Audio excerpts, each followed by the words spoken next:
Okay, welcome. We are live now. We will be starting in just a few seconds. But in the meantime, we'll just wait for a few more guests to join in.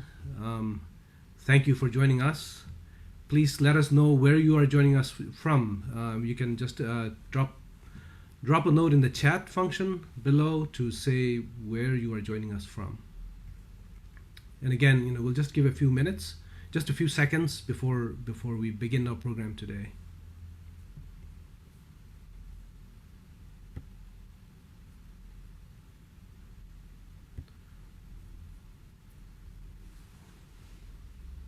Great, we have guests joining us from the Philippines, from New York City, several other places across different time zones. Do let us know. Bhutan, great, wonderful to see guests joining us from Bhutan.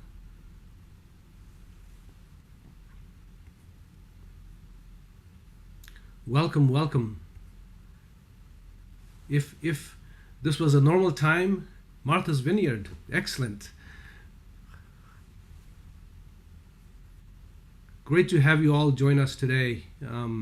If it was normal times, of course, we would be welcoming you in Bhutan in full regalia with incense and greetings and all that. But we are so happy that you are able to join us virtually. We will begin in a few seconds. We have still a lot of people coming in. So we'll just give it a few more seconds before we go live. We start a program.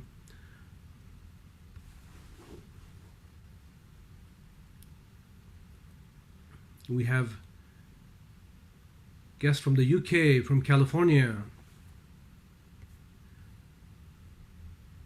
So it is 3 minutes past the hour.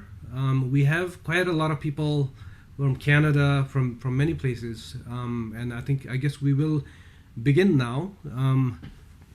So welcome again. Greetings and welcome everyone. We know that you're joining us from different time zones around the world. So good morning, good afternoon, good evening, as it may be for you. We're so glad that you could join us, for this very important and interesting, exciting conversation on tigers and big cats in Bhutan. You all know that tigers, are endangered throughout its range. Since the year I was born, actually, the tiger was declared an endangered species back in 1969. But some 50 plus years since, it is still endangered. I think it's a lot of work, a lot of resources, a lot of effort globally that has gone into saving tigers. But I think we still have a long way to go. In fact, countries like Cambodia and Vietnam have already just recently lost all their tigers. But however, I think in other places such as Nepal, India, Thailand, of course Bhutan, tigers are coming back or they're doing a little better than other places. And I think the world needs such stories of hope, especially at a time like this. Today we have two special guest speakers who are on the ground and on the front lines in the thick of saving tigers and other big cats in Bhutan. You may know that Bhutan, conducted its annual tiger census a little while back, and now we're again embarking on the next big venture coming up, and our guest will share a lot of interesting stories on all of that. But regardless, I think first, let's also share the good news with everyone that here in Bhutan, over 90% of Bhutan's eligible population are now fully vaccinated, so which is really good news. They got the second dose of the COVID vaccines, and this is such an impressive feat. And I'm sure many of you must have heard or read the news. It was carried on CNN, BBC, The Guardian, many international news stories covering Bhutan's successful second vaccine rollout. And of course, we all know that this is possible only because of the exemplary leadership of His Majesty the King, who has been laser focused on keeping the country safe, the leadership in the government who based their decision on science, and thousands of frontliners and volunteers assisting in whatever the ways they can, and finally the whole country coming together as one to fight this pandemic together. But let us now get back to our topic of the day, tigers, and how Bhutan presents such an opportunity for the survival of global tiger population, and how and why what we do in Bhutan is of such consequence to the global community. Um, like I said, our guest today, we have Dr. Tshering Tempa, who is the director of he heads the Bhutan Tiger Center. He is Bhutan's most prominent tiger biologist, and a good friend, and he has been, in fact, him and Singye and their team, who will join us again. I'll introduce Singye in a little bit as well. They are a team, from the Bhutan Tiger Center, and they have been responsible for successfully, collaring and putting on radio collars on tigers repeatedly. I mean, that's that's quite a lot to say, for a team, because globally there only exist very few, I think 2 or 3 teams that can do that repeatedly and successfully. But of course, it's not only that. They do a lot of other tiger conservation work, which includes working with the local communities, working with government partners, and a lot of poachers and ex-poachers, and they have so many exciting stories to tell. So Dr. Tempa is our special guest today, and together with him, we also have Singye Wangmo, who is the Deputy Chief Forestry Officer. So she's working with the Bhutan Tiger Center as well. She is one of the few female staff who are on the front line, and we are very proud and really excited to have her join us today. And I'm sure through this conversation with our 2 special guests, we will go into some very interesting topics to talk about tiger conservation in Bhutan. So I will pass it on to Dr. Tshering Tempa and to Singye just to say hello briefly. Hello, good evening from Bhutan. I'm very happy that Bhutan Foundation is organizing this webinar. So thank you so much, and good evening once again to all the participants around the world. Singye, you want to say a few words of welcome? Yeah, thank you for having us, Tshewang, sir. It's an absolute pleasure and a privilege for us to have been invited for the webinar today to share our experiences, whatever we know about tiger conservation and its challenges in Bhutan. And I would like to wish all the viewers, everybody, a very happy International Tigers Day. What better way to celebrate the day than share with audience experiences or awareness on this magnificent endangered species. Thank you for that, and of course, Tempa and Singye, both of you, I will be throwing questions at each one of you separately, or to both of you.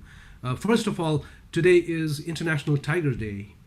So happy International Tiger Day, and I know you had a celebration. Tempa, you are just coming back from a big celebration in Bhutan, observing International Tiger Day.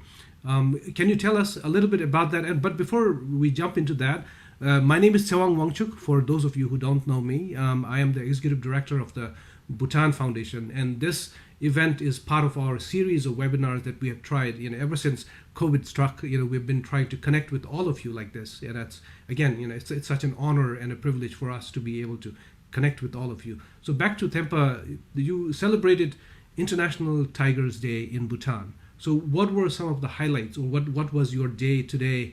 Maybe some significant highlights or significant outcomes of that day. Thank you. Today for the Bhutan Tiger Center is a very important day because it's an International Tiger Day. Unlike many past International Tiger Day, this year we observe it in a very small way, but in a most beautiful way. So small is beautiful in 2 senses. I truly believe in that. Coinciding with this important day, we had some major important launches that we made today. The first one that we did was the launching of second nationwide tiger survey that Bhutan will be conducting. In fact, this is huge for the department, for our ministry, for our government, because we had made a commitment that we will have a figure or number to report to during the upcoming or the next Global Tiger Summit that is scheduled sometime in November next year. So Bhutan will have a new figure for our country to report. So gearing towards that effort, we are going to do a nationwide tiger survey. So today we launched that. So that's huge. Of course, today, Bhutan, today we can boldly claim that, oh, Bhutan is doing so well, Bhutan conservation success. We can tell a lot of stories about our conservation success. But one most important thing that we also need to take care of, that is our communities here at home. So we also launched the community-based Tiger Conservation Fund on a pilot basis in 9 gyokes. So today we launched that so that we have a good story for our communities too, not only to the international world, but even to our communities who are bearing the brunt of conservation success on a daily basis. So we have launched that. And of course, we also launched some publication books that Bhutan Tiger Center, for example, the Cat Atlas of Bhutan that we had published. And then we also, in the afternoon, I was engaged in a Vanishing Treasure project with the UNEP and other things. So the whole day has been little engaging for me. So it was very fruitful day for me. Thank you. Yeah, I mean, a lot of interesting events you had packed into this one day. But going back to some of what you touched upon, I think you mentioned about the next nationwide launching the nationwide tiger survey, and that I think, of course, is a huge undertaking when you try to cover the whole country. But occasionally, I mean, you do get very good numbers, and I think that's a good trend that you see, and it's also a reflection of how well things are going or not going. But going back to some of the significance, I think people talk about tiger conservation in a loose sense sometimes. We say, oh, we've been doing tiger conservation for many decades, and but if you look at globally, if you look at the major tiger landscapes, I think one area that you talk about, Tempa, and your team, is that the role that Bhutan plays as kind of the a vital link to a much larger landscape. You're connecting to Northeast India and Arunachal Pradesh all the way to Burma, and you call that a tigerscape that presents probably some of the best hopes for tiger conservation globally. And I remember, few decades back, there was a lot of resources pumped into what used to be, or what is still called, the lower Mekong landscape. And there was a lot of tiger-focused investments that's going into it. But, now we don't have tigers anymore in Cambodia and Vietnam. We've already lost them. And other countries there are also facing a lot of challenges. So it's a fighting battle that it's a long way to go. And sometimes we feel like global conservation is a triage in a sense. You have to decide where investments would bring the biggest return on investment conservation wise. And Bhutan and the connected landscape now seems to be an area, because Bhutan is doing so well, so that it can help these other areas. So what are some of your thoughts on why conserving tigers in Bhutan is not only good for just Bhutan, but globally? What's the significance? So, in Bhutan, there are a few key or critical things that we have done in the right way. Of course, the foreign and foremost is our leadership, the visionary and farsighted leadership of our kings, and that had played a very important role in what we have made today in terms of conservation in the international world. I think we are by no doubt the champion of the conservation of our environment. Secondly, I think the landscape presents a better picture of what we have, similar to Northeast India and all the way to Myanmar, because the landscape-wise, it's very similar, but they do not have the species that we have, in good numbers as we do. And that is very important. And now what we are now telling to the outside world is that because as you and I have discussed in many informal settings, that that it is time that the international world has to now look into the landscape like Bhutan, that Bhutan is an important and critical landscape if the international or the global effort for the tiger conservation has to be successful. I mean, we have a good leadership. We have quite tolerant communities, and the farmers. The Bhutan connects to the Arunachal Pradesh, that connects to the Myanmar. And as we always discuss, that Bhutan is like a heart that can pump the tigers from Bhutan, because tigers are a highly territorial animal, and they need to move from one place to another. But if there is a good pumping ground, and if Bhutan can prove that, then the other landscape can gradually be repopulated or recolonized by tigers. And for that to happen, the international agencies, the governments, we all need to come together and prioritize this landscape as an important tiger conservation landscape that we call a tiger scape. That if we can come together, if we bring in communities together, if the governments, the NGOs come together, I think this landscape can easily support more than 1,000 tigers. And that, I mean, 1,000 tigers is almost like half the Royal Bengal tiger. So I think that is very important. And it's time that international tiger, I mean, conservation agencies start looking to this landscape as an important landscape, not something like, oh, there may be a few tigers up there in the mountains. Not right. No, I think those are all very good points. I also remember, leadership. You mentioned leadership, and that's what Bhutan has. Local, capacity, and that's what all of you are. I mean, local experts. We don't need a biologist from New York or London to come and help us save our tigers. We have a lot of now, upcoming and very, credible leaders on the ground like yourselves, which is why I think this is quite exciting.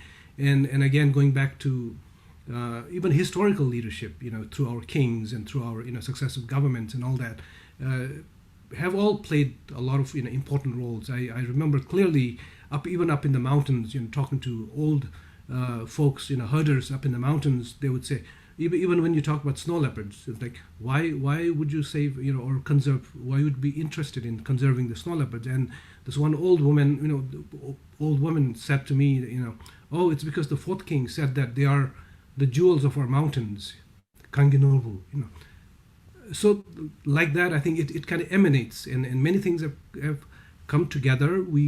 Again, Bhutan presents this hopeful scenario of what can be done with very little investment, and whatever it is that you put into Bhutan can have this impact.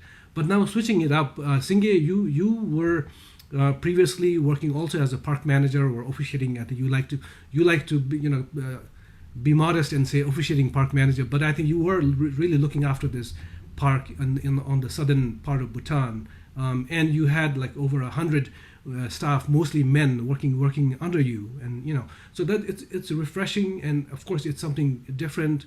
We are slowly getting more females joining your ranks, and so that must have been quite an experience. So would you share a little bit about what that experience was like?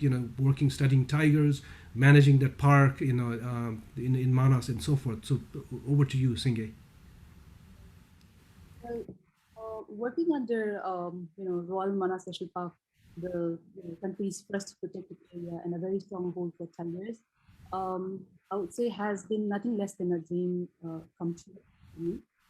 It was my absolute privilege and honor for me to have served in my capacity managing the protected area with a very dedicated team of rangers with a deep commitment serving the nation, in protection of our natural heritage, But if you look at our journey, at times it was challenging, but I guess there's nothing like the happiness and contentment you get when you make a difference in whatever little ways you can in protection and conservation of our forests, of our wildlife, and spaces where the passion meets, purpose. I guess it becomes more than a job. And my Singye, experience, if I may interrupt you just briefly, I think we're hearing that your mic is not very clear. So if you don't mind just coming a little bit closer or somehow maybe speaking up a little bit. am I audible now? Yes, yes, yes. Yeah, that's a lot better. Yeah. Thank you. Uh, so my experience, of studying tigers in Royal Manas National Park, I think has been the most fulfilling, experience of my career till date. The protected area is one of the finest wildlife refuge in our country, and tiger is a compelling symbol of the park's rich biodiversity. The national park is also the first protected area to have institutionalized long-term monitoring or annual monitoring of tigers. And we have also worked with Indian Manas Tiger Reserve under the aegis of Transboundary Manas Conservation Area, and there we have jointly monitored the tigers you know, in those landscapes. And I consider myself lucky to have gotten first-hand experience in studying tigers every year. And the beauty of studying tigers every year is that you not only get to track the tiger individual, know their population status, but you get to delve deeper into their behavioral aspect, Yeah. like the land tenure system, the social organization of tigers. I was very amazed to learn how the land tenure system of tigers differs between male and female individuals, and how strong a fidelity is among breeding tiger individuals. And it was also amazing to learn unlike us humans, where we are defined by political boundaries, Yeah. tigers, they transcend beyond political boundaries. So it was really an empowering experience for me to study tigers in depth. And the scientific Yeah. information that we have, collected over the years, over many years of tiger monitoring, I think has been an important benchmark in assessing the effectiveness of the management of the protected area, in guiding on how to deploy our, smart Yeah. systems, formulating, informed conservation management plan, and also the Okay, Singye, I'll interrupt you briefly here. I think that the mic, it's a lot better when you're closer to the computer. We could hear much of what you said, but maybe going forward, if you, when you speak, if you stay a little bit closer to the mic, that would help. Also, Tempa, the field work, of course, I think Singye alluded to how exciting it is, how interesting to look at just the behavior and the social organization and all that. It's always very exciting, but it is also very challenging, right? It's not a walk in the park. It is a walk in the park, but it's not really a walk in the park, right? It's hot tropical areas. Also some of our tiger habitat are steep mountains. So all of the staff that are involved in this, of course, I know that you are supported by many frontliners, who forest guards, local guides, local forest volunteers, many others who have been helping all of you in doing that. And it's not, field work is certainly very challenging compared to many other places. If you look at tiger reserves in India, for example, you can drive to many of these parks. In other places, it's not as difficult to get to, but for places like Bhutan, the terrain is very difficult. The fact that it's forested all over, so it's very challenging, and we certainly appreciate that.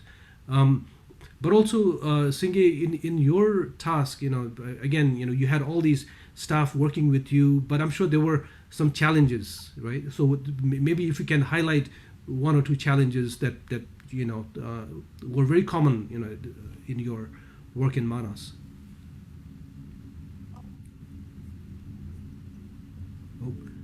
Oh, now we cannot hear you at all. So sorry about that. Yeah. Can you hear me now? So, Yes. Yeah, that's better. Yeah. I have to really come closer to the screen. Yes. Yeah, I think that's the only way we can hear you, it seems. So there are a lot of challenges, especially working in a national park like Royal Manas National Park. It's people often refer Manas as both hell and heaven. You know, Manas, people say heaven because the beauty and the grandeur of the national park, are unparalleled. We have very rich, pristine forests. We have diverse wildlife. We have breathtaking landscape, and all of this, lend a unique charm to the beauty of the national park. And it is also, people, most of the visitors, especially, we can also outside come visit our national park, but in summer, it's completely a different scenario. We have most of the rivers swollen. Half the national park, especially the southern footings of the national park, they are mostly cut off by swollen rivers. So the sweltering heat, the raging rivers, it makes it very challenging. Challenging for the frontline forest to perform their duties well.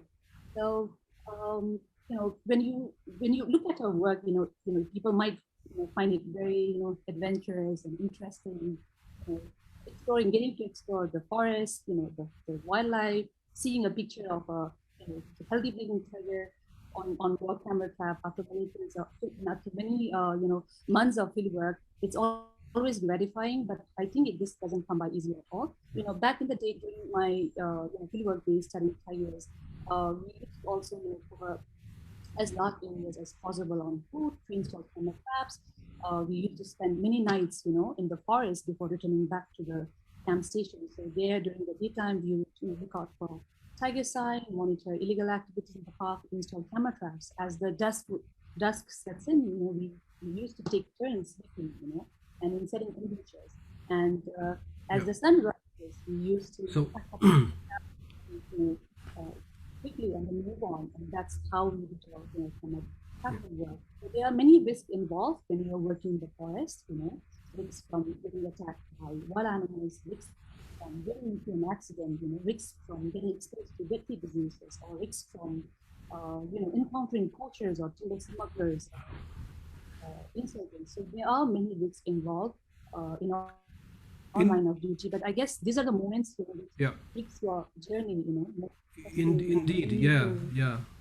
Absolutely. I mean, like you said, of course, I think Singye alluded to the challenges of working in a place like Manas, and she said that half the time, there's a raging river that separates you from the villages and other places. So even getting to that place is difficult. Or once you are there, you're trapped there for months on end. It's a hot, leech-infested, mosquito-infested jungle. Some of these places. Challenges include, of course, in not just the physical challenge, but also lack of equipment. Sometimes you don't have, proper communication equipment or even camping equipment. So challenges are many, but I think you also mentioned that it is still very inspiring work. It is still very meaningful work. So Tempa, going back to what you had mentioned earlier, one of the challenges for tigers is the human wildlife conflict, and you mentioned that you launched the Geo Conservation Fund.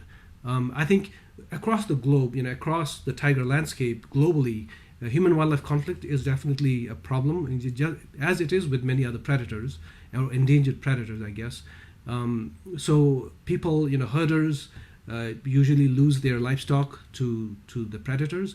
And then, of course, there is retaliation or some kind of retribution.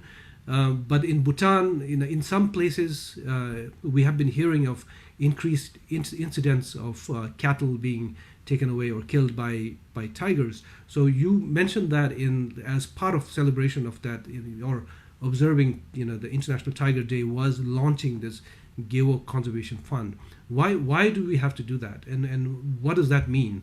When you talk about a Geo or sort of a village level conservation fund, why did you do that, and what does that mean? Tempa, I'll throw the question to you. Yeah. We Bhutanese, by nature are good human beings. Every human being is a good, but I think the Bhutanese are very tolerant, and then we respect all our life forms. But there is a threshold for everything, and then we can be tolerant to a large predator, but when tigers started undermining the livelihood of the very communities with whom they shared the landscape, then it became a threat. for the survival for both tigers as well as for the people or the community living there. In Bhutan, as I mentioned earlier, that human-wildlife conflict is an important threat in many countries, but in many countries, poaching is and the habitat loss for tigers is the major threat.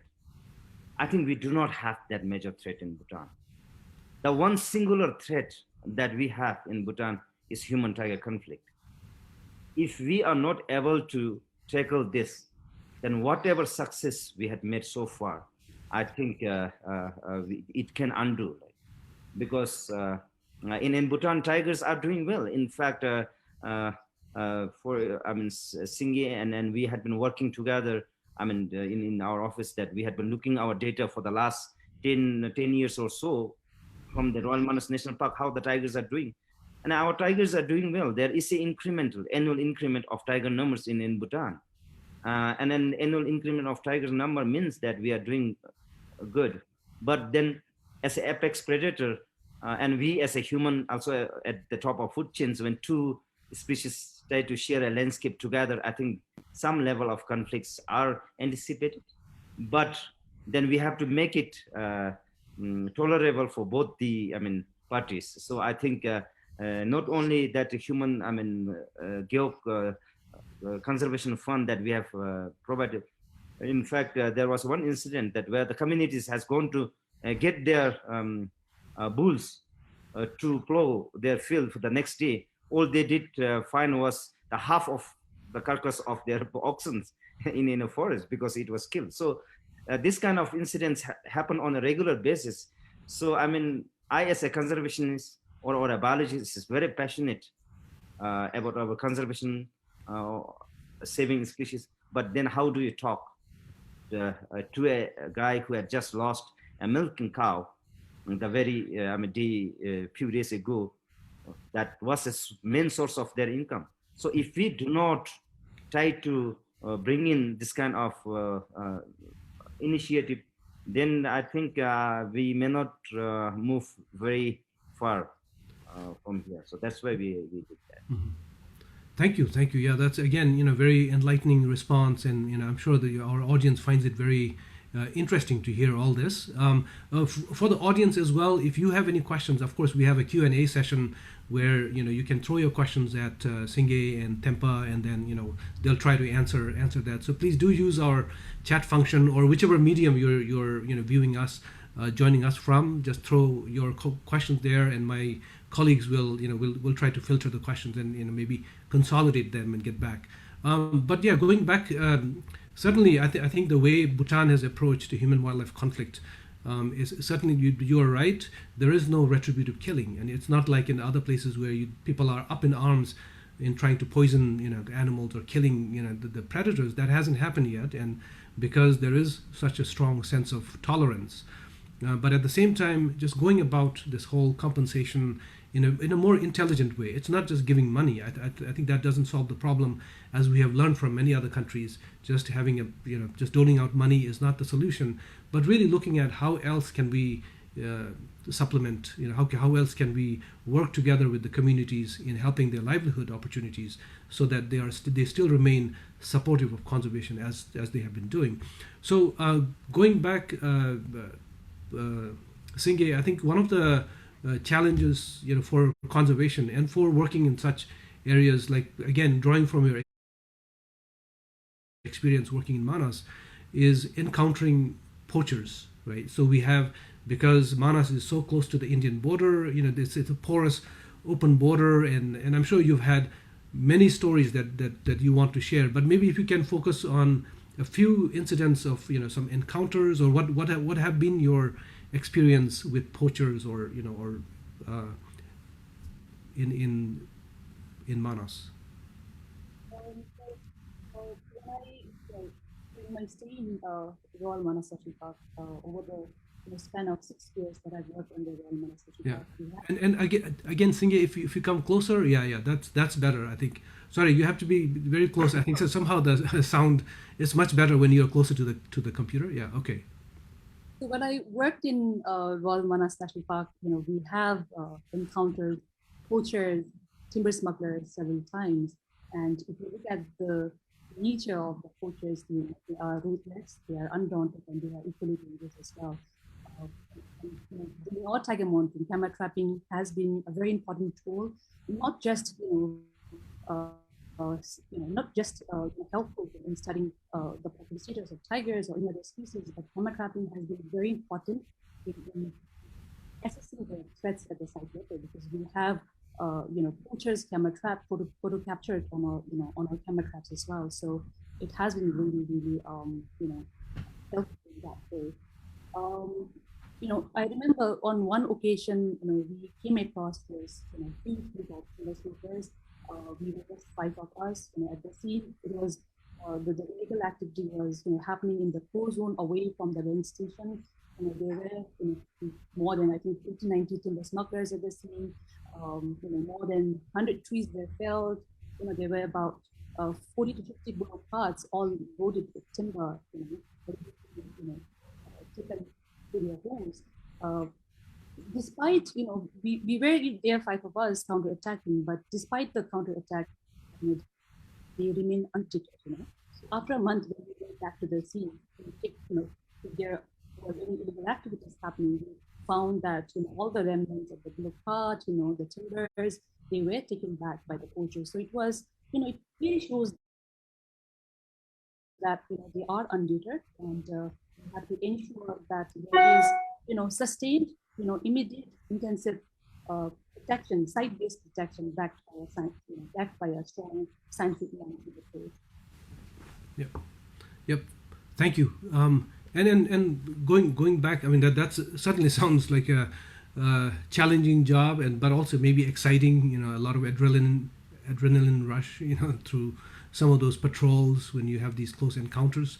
But going back to the monitoring, Tempa, you had just mentioned that the next nationwide tiger survey is going to be happening soon, or that you just launched it. And I know it is a big feat that involves, again, partnership with many organizations and many of your colleagues in the forest department and in the parks, outside the parks, and so forth. Why is it important to carry out these routine monitoring of tigers, right? Some people will say, oh, you've already done it last time. Haven't you just done that camera trapping last time? Why do you have to do it again? Why is it important that we have systematic monitoring done periodically? Was the question from me? Hello, am I audible? Yes, you are when you're closer to the mic. So there are many advantages of routine monitoring of tigers. Like I said, Manas is the only national park in our country to have institutionalized routine monitoring of tigers. And if you look at the dynamics of the landscape, given the dynamics of the landscape, higher risk of extinction of tigers, not to mention a huge amount of money, substantial amount of money invested in tiger conservation efforts, not just in Bhutan, but across the world. I think as a, conservationist, as a, head of a protected area or a division, as a policymaker, as a donor agency, as a, conservation organization, it is very, very important that we have some of the clear, reliable answers to some of the basic questions like, what is the population status of tigers in your national park or a division? What proportion of your national park or division is occupied by healthy breeding tiger population? Whether the tiger number is increasing, decreasing, or holding steady. So these are some of the questions that you need to have answers to, without which you won't be able to evaluate the success of failure of conservation intervention. And over the years, over the long term, over the years, we have been able to maintain a very strong pictorial repository of tigers, from the long-term monitoring of tigers, not just in one Manas National Park, but also from the other prominent tiger sites in our country. And this has, helped us in tracking not just the tiger individuals, but also tracking poaching incidents, throughout the country. If a skin is recovered, BTC, Bhutan Tiger Center helps in tracking where the skin came from. So it has helped in so many ways, not just tracking individuals or perpetrators of tigers. Thank you for that. Yeah, and again, as I mentioned earlier, it's a huge partnership. You have Bhutan for Life, you have WWF, you have Bhutan Trust Fund, of course. Then the parks and so many different agencies, even the UN agencies, UNEP and GEF and so forth. It's such a refreshing, I think collaboration. That when everybody comes together to get the job done, and Bhutan has been doing so well. But going back, I think Tempa, you had mentioned communities, right? And so at the Tiger Center, you are also talking about an education and communication center. So what are some of these, some of the activities that the center is focused on in trying to make that connection between communities and tiger conservation? Tempa. Well, I would like to touch a little bit on the monitoring component too. Little Okay. bit. A little bit. I mean, Singye has covered most of the things, but I mean, the annual monitoring is good. We do not have the luxury to have the annual monitoring that for the whole country, but once in a while to have a national report for the whole country to gauge how successful our conservation efforts are. So I think that's why I think we need to have this kind of uh, monitoring. Also, as you mentioned, that we are grateful that it's a huge effort that required huge resources that our conservation partners are providing it. So I must uh, put on record here that we are grateful to all our conservation partners for supporting this kind of initiatives. Coming to the communities and community-based initiatives, you would remember that conservation through compassions, that's where we started this hunter to hermitage program in Manas, in one of the villages. So you would remember that. I think the communities play a very important role, and many times ignorance could be a bliss, but not anymore in this kind of information world where the informations are important, where knowledge is need to be valued, where education should be valued. So I think the education is important, and then that's why at the Bhutan Tiger Center, Singye and myself and other colleagues, like we are actually focusing not only on the science component. In fact, initially when I was starting my tiger research about 12 to 13 years ago, there has been a lot of resistance from the outside agencies that were not so forthcoming, and then that's where we put our hold stand that we can do like what we are doing now. And then now we have so many of our colleagues who are working with this, and now some of us are focusing on science, some of us are focusing on the conservation, community-based conservation initiatives and education. So we have at the Tiger Center, we have three programs, and then one program is education and outreach programs where we look into the awareness, the outreach program. And for that, I think our visitor center and education center is very important, because we wanted our conservation message not among or within our conservationist circles. We want this message to go beyond our circles. We want this message to be shared by masses, so that we have many partners in securing the future of this species. So that's why we are working on educating our communities, our youth, the local partners. So this is what some of the activities that we do. Thank you. And for our audience, just for your information, the Tiger Center, the Bhutan Tiger Center, has just shifted to an office that is near or in Royal Manas National Park. It's a little bit south of the town or village of Panbang. So some of you may have visited Panbang, and so you know that area. It's a little bit outside of that. But there are real challenges. While it is exciting, you talk about collaring tigers and you talk about camera traps, and we only see the good photographs. But then there are real issues for the frontline staff. For example, I think earlier they mentioned the equipment, the communications, just the way it is cut off from the rest of the country for part of the year. So there are real challenges. In addition to that, many of the staff are parents. Of course, you have little children. They have to go to school, and the manas, the staff, they are located in an area that's a little bit far away, about 13, 14 kilometers away from the school, as is the Tiger Center. But then the kids have to go to school, so they have to walk 13 kilometers one way to get to the school and back in an area that is infested with tigers, with leopards, with elephants.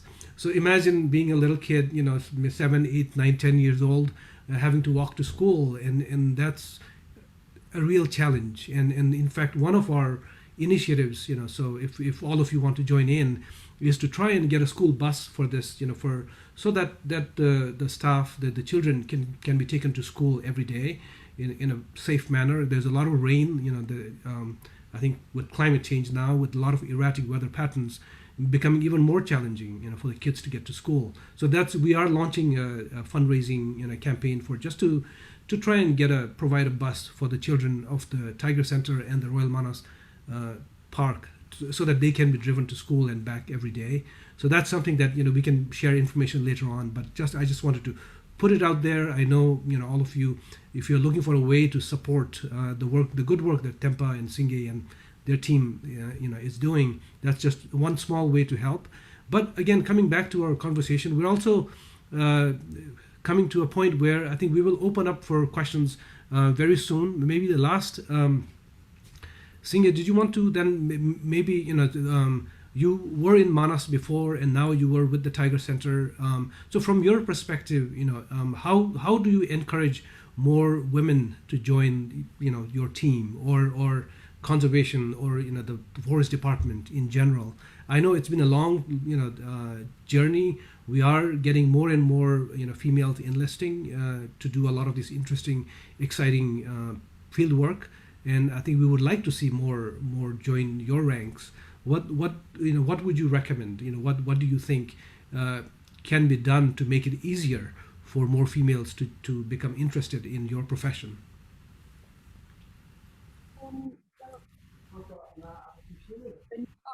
Working as a female conservationist, and if our work involves a lot of physical work, patrolling, trying to stay away from your family for many days, I think one of the compromises that we have to make is to have a balance between family and work, and being a mother, and having to tend to your kids, it becomes a little bit of challenging. But I guess if you have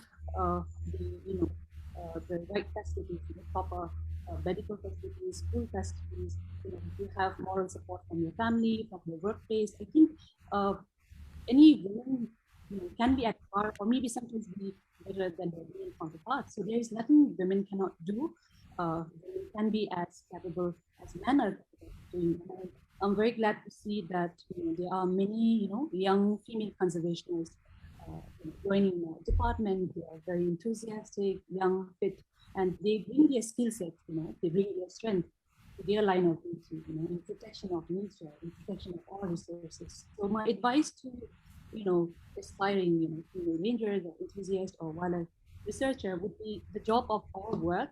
It is very gratifying. You can learn from and contribute so much, from this job. So many at times could be physically taxing or mentally challenging, but I guess there's nothing like I said, the happiness and contentment you get when you make a meaningful difference in your life. Thank you both for covering a wide range of issues. I think we will leave enough time for you to answer some very interesting questions that are coming up from our audience. So again, thank you for sharing all this insight. I'm sure our guests have many questions that they can ask you later by email, or somehow we can put them in touch with you if they have specific questions. But for now, let's look at the set of questions. One, Tempa, I think this is for both of you, I guess.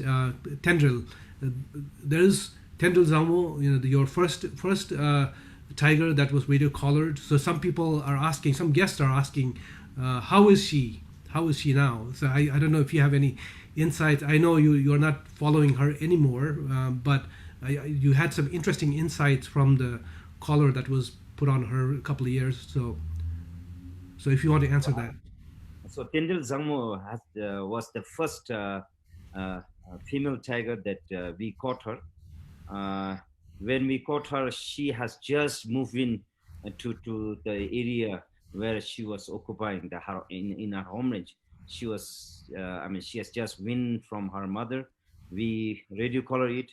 After 1 year, we again changed our color. We caught it again. We recall, and by then we found out that she was.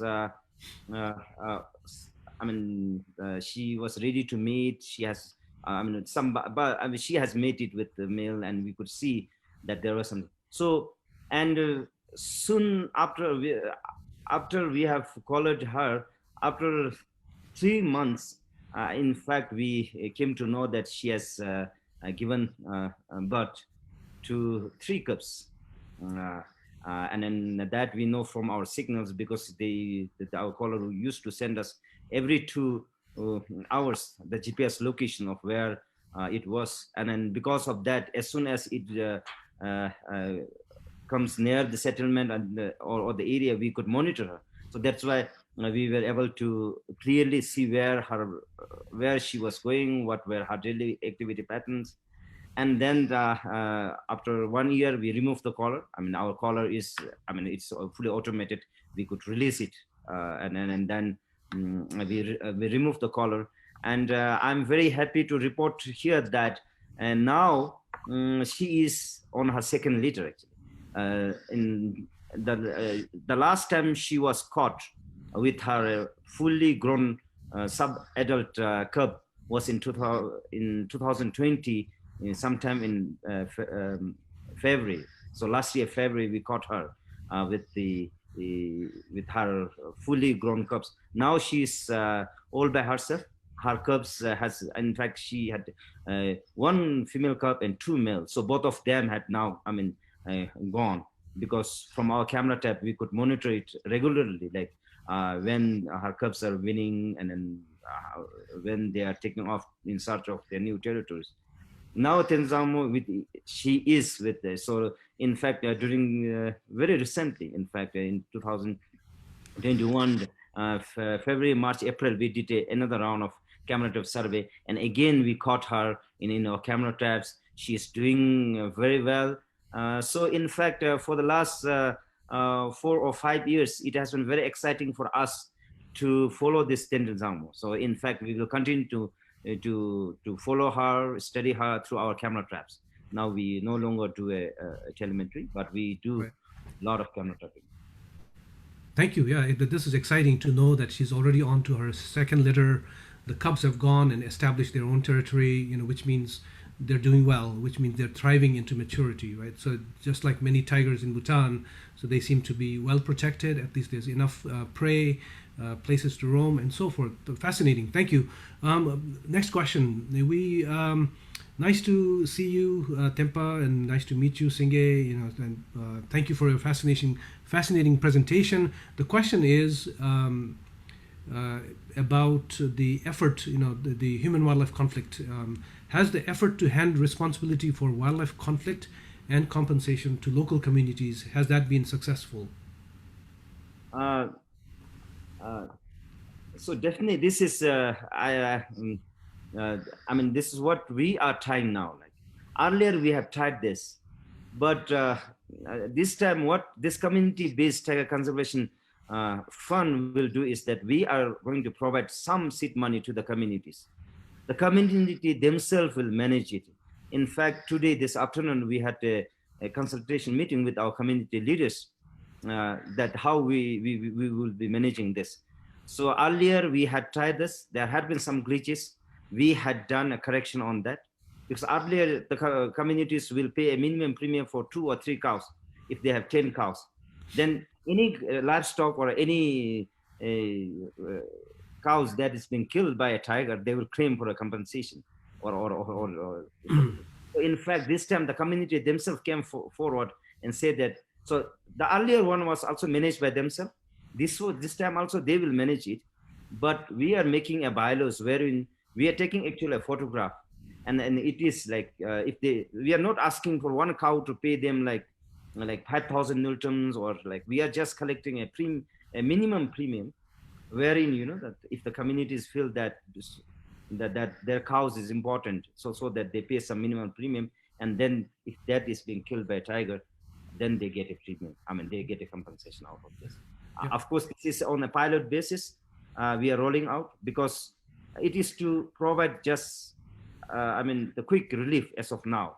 I mean, the government and at the nation at a bigger forum is looking for the larger endowment or larger program to roll out. But before we have anything, because just now we do not have anything in between, and then there are, condition the chances that our communities or tiger may get hurt or injured.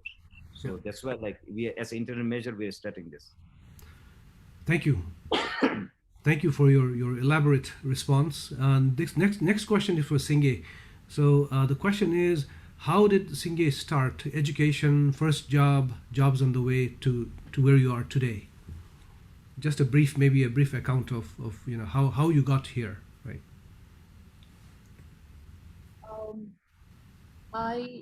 Regarding my, I think I would start from where I did my bachelor's. I did my bachelor's in forestry from India, northern India, for 4 years. After I returned back, I joined the Department of Forest and Park Services as a forest officer in one of the forest divisions that is located in Western Bhutan. And after 2 years of serving under the division, I got posted to the Nature Conservation Division. And after serving for 1 year, I guess, under Nature Conservation Division, so I went for masters to Vienna. I did my master's in mountain forestry, but for my thesis, I had the good fortune of getting the data from Royal Manas National Park. So there I studied the population status of ecology of leopard and the distribution, the habitat use of the large and medium mammals in Royal Manas National Park. So when I came back, I was I really wanted to come back, and serve under Royal Manas National Park, because I think getting the data, studying the ecology of wildlife, it really helped me in reconnecting my passion for wildlife and wildlife science. Yeah, thank you for sharing that. There is a lot of comments. Of course, tiger conservation is not cheap, right? I think Bhutan is a small nation. We have many pressing economic needs. So even establishing these Geo Conservation Fund, like you said, requires a lot of resources. So funding is always an issue. So it's a constant effort, I guess, on the part of the government and others to try and raise or seek funding, for these initiatives. The next question is with regards to human-wildlife conflict again. The question is, what are the recommendations from the two of you on human-tiger conflict, which is rampant in Tongsa time and again? I think you partly kind of answered that, but I think the question is also focused primarily on this increasing incidence of livestock predation in Tongsa. I agree that whoever raised that question, the Tongsa is one area where we have a very severe human-tiger conflict. In fact, Tongsa is also the only district over the last 10 or years where we have lost a human life to a tiger. And the Department of Forest and Park Services, and then the Bhutan Tiger Center in particular, is very, aware of the situation that is happening in Tongsa. In fact, since 2015, we had been monitoring a tiger population in that area. And in fact, today I was giving a presentation in one of my virtual meetings, like how this human-tiger conflict is a cyclic process. In 2015-16, we had a mother tiger with her very young cubs. They were gradually growing up. And then in 2018-19, very severe human tiger conflict, in fact, because in fact, in 2020, we have lost almost 300 cows, livestock from that particular location.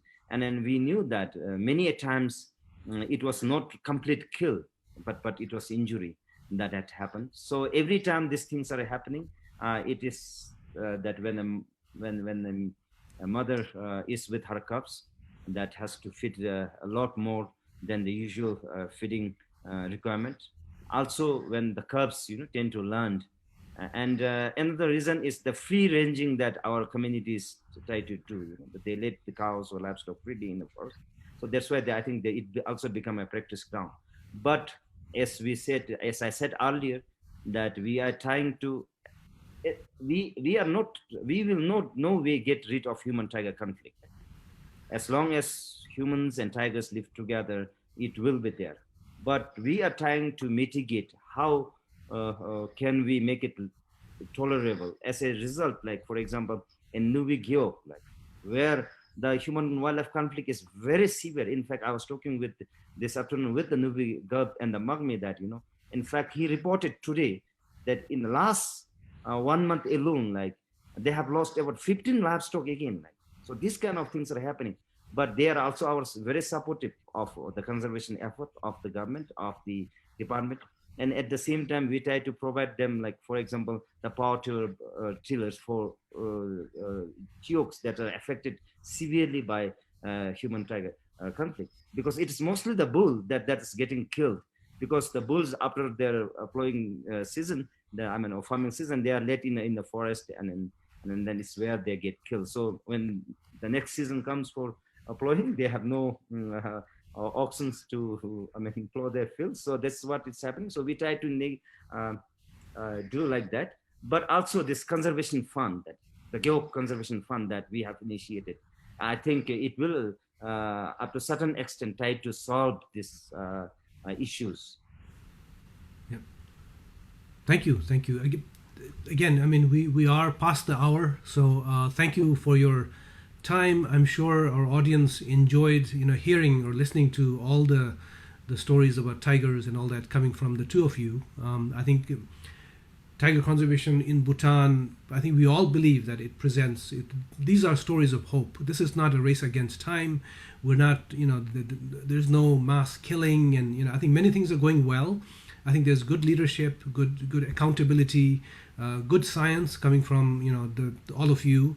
And other partners, and so it's all I think we have all the good ingredients. I think and the fact that Bhutan should not be looked at as just this one small Himalayan country with a few tigers, but rather I think it has a lot of tigers that are doing very well, but also connected to a much larger landscape with so much potential for global tiger conservation. So that's the message I think we would like to convey to everyone, that please look our way, look at Bhutan, look at how you can help the works of Singye and Tempa and everybody else in Bhutan, that the communities that are living with their economic losses, for instance, and yet tolerating and yet supporting tiger conservation. I think these are strong messages that we can all take away. Thank you for your time. I think we please do get in touch with us, through our website, through emails. Stay in touch. And again, there are many ways to help the work of Tempa and Singye and their team. And we are sending out that one. We're doing this one campaign specifically for the school bus. It should be a fun. I think I can't imagine all these little children with tigers and elephants all right behind them, having to walk in the rain in a leech infested area to go to school and back 13 kilometers each way. But that's just a small initiative. But I think a longer story, the bigger story, is the fact that Bhutan now has a lot of capacity, of high quality scientists working on these. We have enough for, a lot of people on the ground, the villagers very supportive. So you have all of these ingredients to make very hopeful stories. Just like Bhutan has shown the world, what we can do with the vaccination, for example. In a week we covered most of our population, and so there is a strong collective will to get things done. So I hope you will engage with all of us, learn more about some of these interesting stories from the ground, and we hope we can welcome you back to Bhutan again soon. And or those of you in Bhutan, we hope to hope that you can host everybody there. Again, thank you for joining us. This has been a pleasure. Let us know. Thank you, Tempa. Thank you, Singye. And thank you for all of you for spending this time with us. We clearly enjoyed having you, and I'm sure we will be engaging with all of you further. So thank you very much, Tashidele, and we'll see you all soon.